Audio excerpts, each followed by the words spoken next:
How's it going? So I used to have a problem with animating a wave texture on a curve. It's supposed to look like this, and if it works right, you can make some really interesting animations.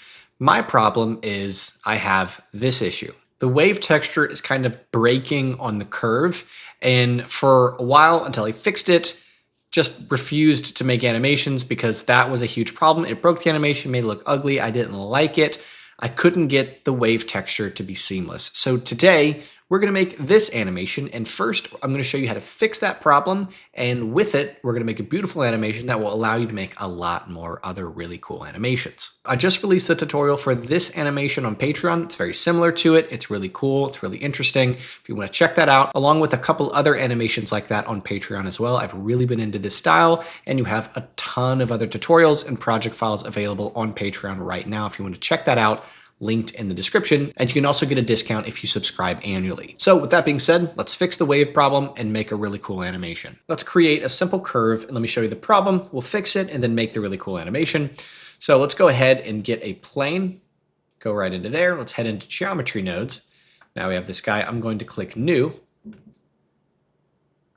going to delete the input, and we're going to get a curve circle. Plug him into here.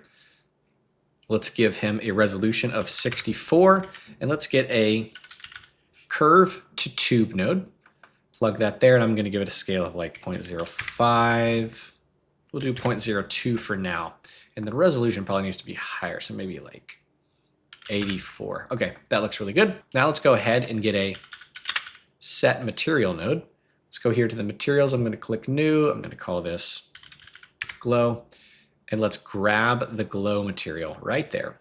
And before we go into shading, let's go ahead and hit this drop down and copy the UV map. This is an attribute that when it created this geometry, it also created a UV map for the geometry, and that makes it really, really easy for us to apply the wave texture. I used to have to use a spline parameter for this. Now we just use the automatic attribute that it created. So let's head into shading. I'm going to delete the principled. Make sure that you are in Eevee and bring your world brightness down to black. Let's go ahead and get a emission node, plug that there. Now we have our circle. So let's create the problem that this tutorial is going to fix. Let's get a wave texture, plug this here. You can see how it's not mapped correctly. So let's get that attribute node and paste in the UV map. Plug vector into vector, and there we go. Now it's mapped properly. So I'm going to bring the scale down to something I think looks really nice. So something like this.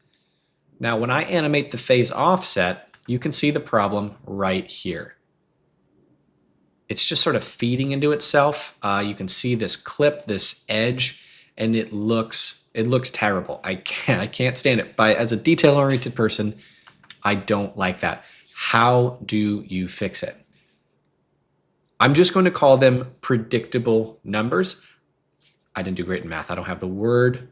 Someone in the comments tell me what word I need to use for this. But if I give it a value of 1 and I play with the phase offset, look right over here, you don't see that issue. If I give it a scale of 2, we don't have that issue. If I give it a scale of 1.5, we don't have that issue. Now, if I go ahead and 1.52, now we have that issue. 1.54, we're going to have that issue. So if I use these predictable numbers, they're not even whole numbers. Once we get to like 0.1, it still is going to work, right? 0.3, it's going to work. Now, will 0.32 work? Most certainly not. So just stay within those numbers. Again, in the comments, please tell me what kind of numbers you call these, because I know they're not whole numbers. I'm just going to call them predictable numbers. So keep them in these predictable numbers, and you are going to be able to bypass that problem. So I'm going to do a value of 0.3 for this for now, because now this looks perfect and beautiful, and we can make some really cool animations with this. We're done solving the problem. Now let's make a beautiful animation. So let's stylize this wave texture. So he's really cool. I'm going to get a color ramp, plug him here, and switch it to B-spline. So now when we bring this in, it's really smooth. And I'm going to switch this from sine to saw. And now you get this really cool thing. I absolutely love using the wave texture and using a saw. It's awesome. I'm going to give it a scale of like 0.5. Let's see, is that going to work? It certainly does. All right, now I want to stylize this a little bit more. I'm actually going to do like 0.4 for this. Okay, I'm going to go ahead and get a mix color, plug this into B and A, make it black. In scenarios like this, A is always black. It's a value of 0. So let's go ahead and plug let's get another wave texture. So duplicate it, plug the vector in.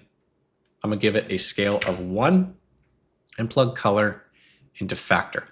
Let's get maybe a scale of 2. That looks better. So now when this animates around, you have this other saw coming through and it gives it this really, really nice style. I just think it looks really cool. Now let's go ahead and color it with some RGB split kind of magic. So we need to get another mix color node, plug this into factor, and right here is where we're going to get some color. So I'm going to bring the strength up a little bit, and we're going to plug our RGB colors into that. So bring that down, give ourselves a little bit more space, and let's get a color ramp. Let's get a color ramp, plug this into here, and let's get 2 more nodes. Let's get a black node here, get all of these together, and go from linear to B-spline. So we're going to start here. So click on this node, go here to RGB, or it says HSV RGB. So this one is going to be blue.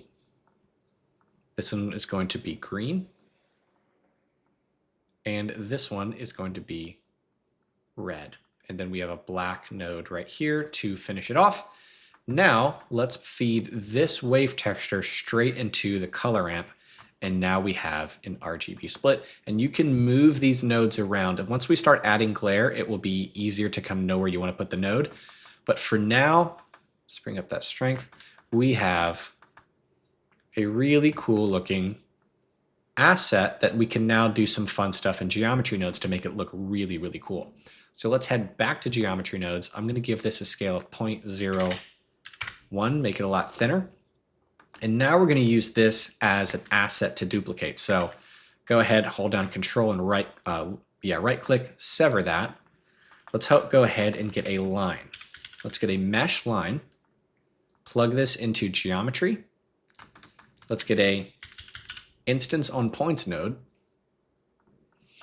and plug curve to tube into instance. So now we have those tubes now instance. So what I'm going to do is bring them all way down together. I'm going to go out of the render view, and I just want to look at them till they're all squished really nicely together, just like that.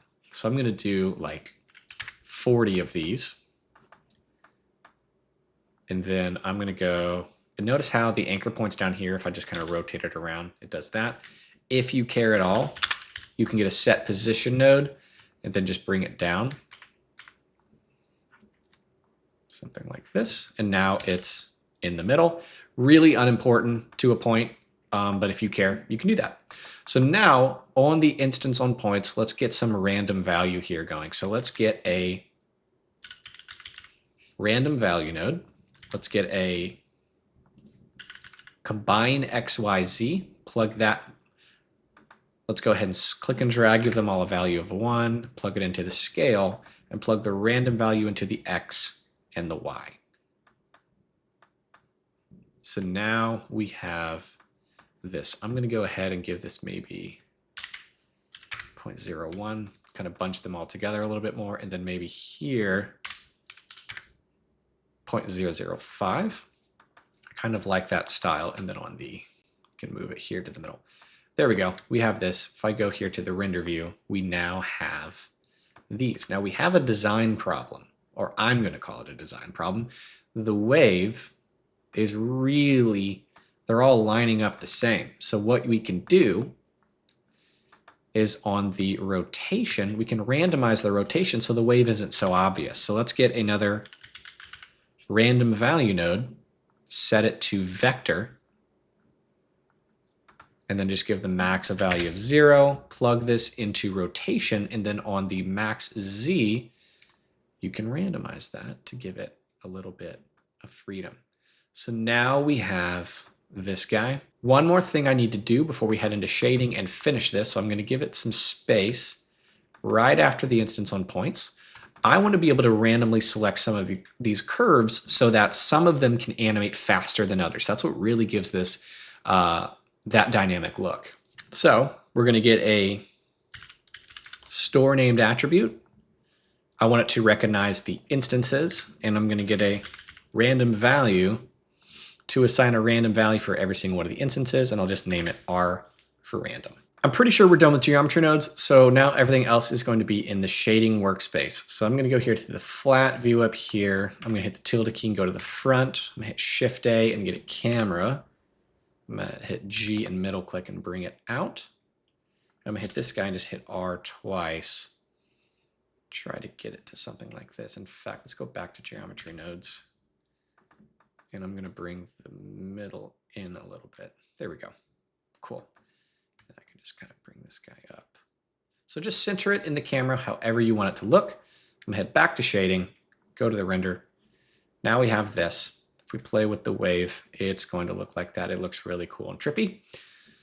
Again, the next thing that I want to do is to animate this, but I want some of them to be going like that and other ones to be going at that speed.